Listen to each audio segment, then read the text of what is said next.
Saibatama diriku oleh Tuhan, Bapa dinaulimi Tuhan, suruh batangimi saut haki, lapa patanulung kudunaki.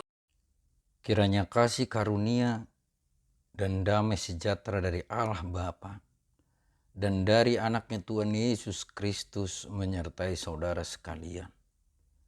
Amin. Shalom Bapak Ibu dan saudara-saudara yang dikasihi Tuhan Yesus Kristus. Kiranya saudara-saudara yang kami kasihi dalam keadaan sehat dan dalam perlindungan Tuhan. Untuk mengawali setiap pekerjaan dan aktivitas kita dalam satu hari ini.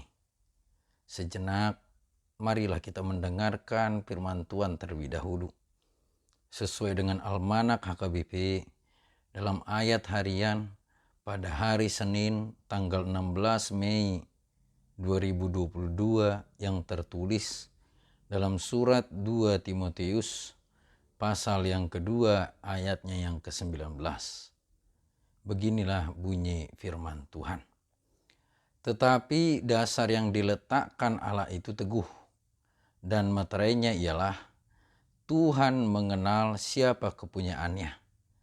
Dan setiap orang yang menyebut nama Tuhan, hendaklah meninggalkan kejahatan.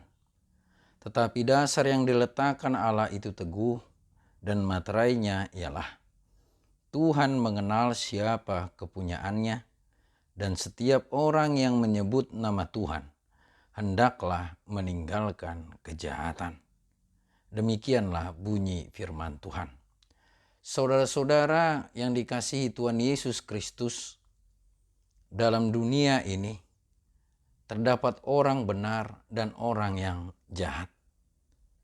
Hidupnya memang berasal dari Tuhan, tapi tidak semuanya memakai hidupnya untuk melakukan kehendak Tuhan. Dalam hal ini, Tuhan mengenal orang-orang yang menjadi kepunyaannya, yaitu mereka yang melakukan kehendaknya.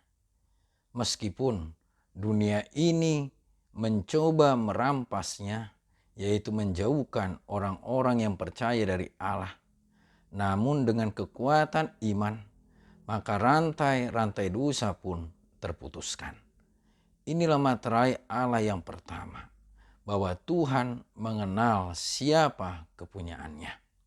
Saudara-saudara, orang benar dan orang jahat mau juga memanggil nama Tuhan.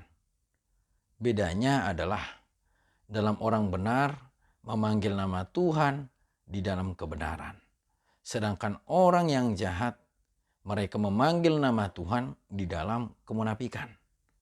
Masa kita memanggil nama Tuhan yang kudus, tapi untuk menipu, memukul, menyakiti hati orang lain, bahkan menghilangkan nyawa orang lain?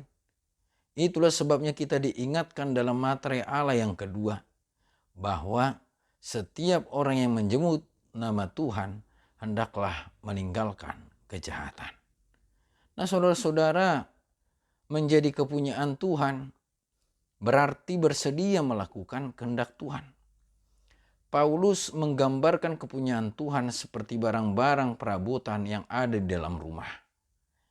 Ada perabotan yang terbuat dari emas dan perak, dan ada yang terbuat dari kayu dan tanah. Kita bisa membacanya dalam ayat yang selanjutnya, yaitu ayat yang ke-20.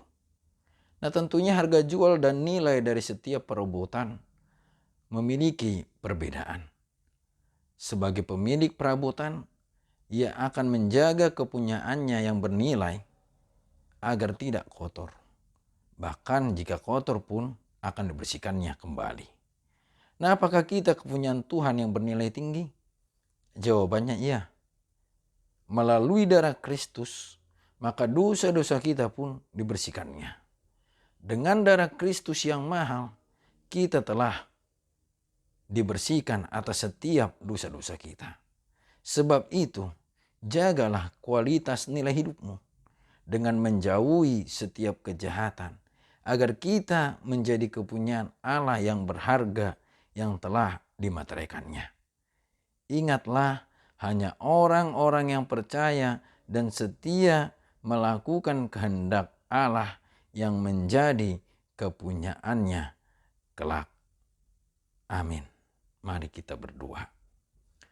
Terpujilah Engkau, ya Allah Bapa kami yang bertata di dalam kerajaan surga, yang kami puji, kami sembah di dalam Kristus Yesus Tuhan dan Juru Selamat kami. Terima kasih ya Bapa untuk firman-Mu saat ini yang telah mengingatkan kami bahwa kami adalah kepunyaan Tuhan yang berharga, yang seharusnya menjauhkan diri kami dari hal-hal yang jahat dan mau melakukan kehendak-Mu. Melalui firman-Mu saat ini Tuhan, kami semakin percaya bahwa kami adalah kepunyaan Tuhan, sebab Engkau telah menghapuskan dan menebus segala dosa-dosa kami melalui darah dan pengorbanan Tuhan Yesus. Terima kasih ya Bapa untuk kasih karunia-Mu. Pakailah kami untuk menjadi alat-Mu yang senantiasa melakukan kehendak-Mu di dalam dunia ini. Ya Bapa, kiranya Engkau juga yang selalu memberkati kehidupan kami, dan kami pun menyerahkan hidup kami hanya di dalam nama anak-Mu, Tuhan Yesus Kristus, Tuhan dan Juru Selamat kami. Amin.